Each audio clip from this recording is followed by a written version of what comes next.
Hello and नमस्कार दोस्तों, स्वागत है आपका हमारे YouTube channel learn with RP पर। चलिए आज हम आपको विज्ञान के महत्वपूर्ण अति लघु उत्तरीय प्रश्न बताने वाले हैं। दोस्तों ये बोर्ड एग्जाम की दृष्टि से इतने महत्वपूर्ण हैं कि ये हर वर्ष की बोर्ड एग्जाम में आते हैं, ठीक।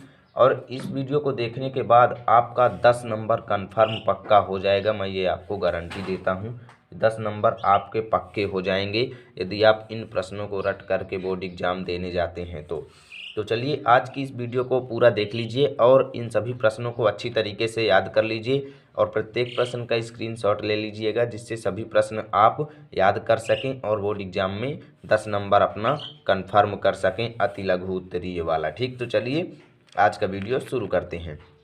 तो पहला प्रश्न है, नेत्र की समंजन क्षमता से क्या अभिप्राय है। यानी जो हमारे आँखों में समंजन क्षमता होती है उसका क्या अर्थ है, उसका हमारे नेत्रों में क्या उपयोग होता है, उसका मतलब क्या है, ठीक। तो इसका उत्तर आप जब लिखेंगे, ये बोर्ड एग्जाम में इसी प्रकार आ जाएगा।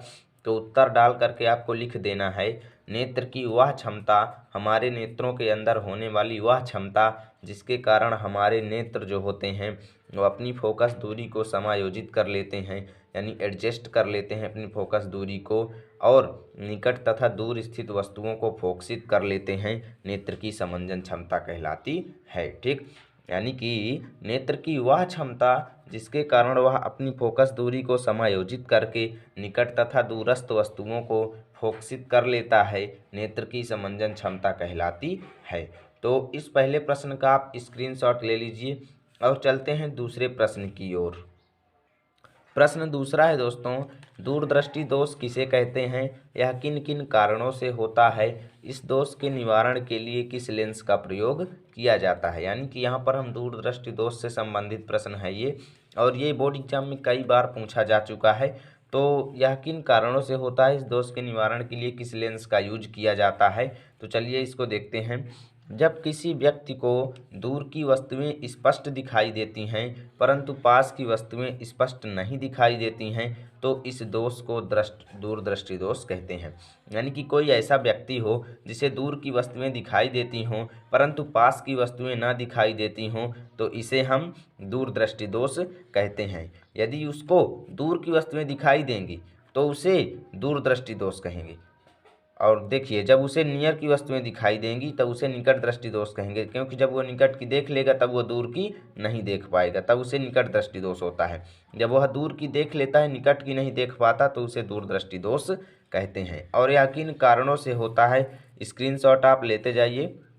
किन कारणों से होता है, तो यह 2 कारणों से होता है। पहला, नेत्र लेंस की वक्रता कम हो जाना, यानी जो नेत्र में हमारे लेंस होता है, उत्तल लेंस पाया जाता है मानव के नेत्र में, तो उसकी वक्रता जो है वो कम हो जाती है, तब भी हमें दूरदृष्टि दोष हो जाता है।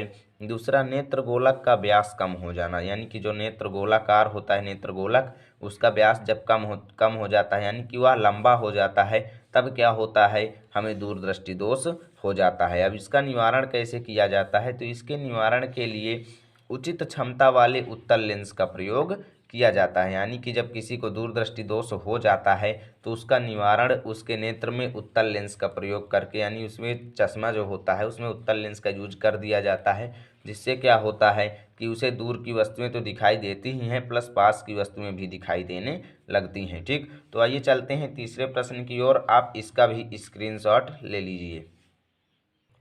तीसरा प्रश्न है दोस्तों, वर्ण विक्षेपण से क्या तात्पर्य है, उदाहरण देकर समझाइए। यानी वर्ण विक्षेपण जो है इसका मतलब क्या है, इसका अर्थ क्या है, परिभाषित कीजिए या फिर इसका समझाइए, ठीक, उदाहरण दे करके। तो चलिए इसको भी समझ लेते हैं। तो जब सूर्य के प्रकाश की संकीर्ण प्रकाश पुंज को प्रिज्म के एक फलक पर डाला जाता है, यानी कांच का जो प्रिज्म होता है उसमें जब सूर्य के प्रकाश की किरणों का समूह जब एक फलक पर डाला जाता है तो प्रिज्म के दूसरे फलक से निर्गत प्रकाश 7 रंगों में विभक्त हो जाता है। यानी जब प्रिज्म में उसका अपवर्तन होता है तो वह आगे चल के 7 कलर में बंट जाता है, तथा इसे पर्दे पर लेने पर, यानी कि जब उसके सामने पर्दा रख दिया जाता है तो हमें 7 रंगों की एक पट्टी प्राप्त हो जाती है। यानी 7 रंग में वो कलर जो होते हैं वो पर्दे पर एक बढ़िया सी पट्टी स्पेक्ट्रम बना लेते हैं, जिसको हम स्पेक्ट्रम या फिर हिंदी में वर्णक्रम कहते हैं। ये पूछ लिया जाए कि वर्णक्रम या स्पेक्ट्रम किसे कहते हैं, तब आपको यही लिखना है वर्ण विक्षेपण करते समय जो हमें रंगों की एक पट्टी प्राप्त होती है उसे हम स्पेक्ट्रम या फिर वर्णक्रम कहते हैं। ठीक, और इस प्रक्रिया को हम वर्ण विक्षेपण कहते हैं। यानी प्रिज्म के द्वारा स्पेक्ट्रम को प्राप्त करने की प्रक्रिया को हम वर्ण विक्षेपण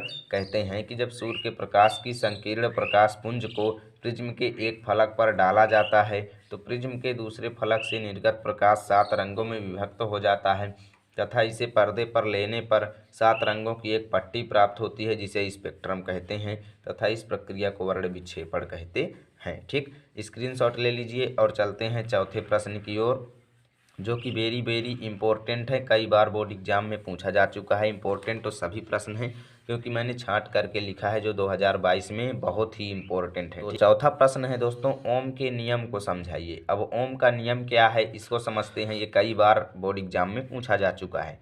तो किसी प्रतिरोधक यानी कोई प्रतिरोधक जो है, प्रतिरोधक का प्रतीक आप जानते हैं इस प्रकार होता है। ठीक, प्रतिरोध का, तो किसी प्रतिरोधक के सिरों के बीच विभवांतर यानी जो प्रतिरोधक का सिरा होता है, 2 सिरों के बीच जो विभवांतर होता है उसमें प्रवाहित विद्युत धारा के अनुक्रमानुपाती होता है। यानी कि जितना इस प्रतिरोधक में विद्युत धारा होगी उतना ही इसमें क्या होता है, प्रतिरोधक के सिरों के बीच जो विभवांतर होता है ये दोनों क्या होते हैं, समानुपाती होते हैं।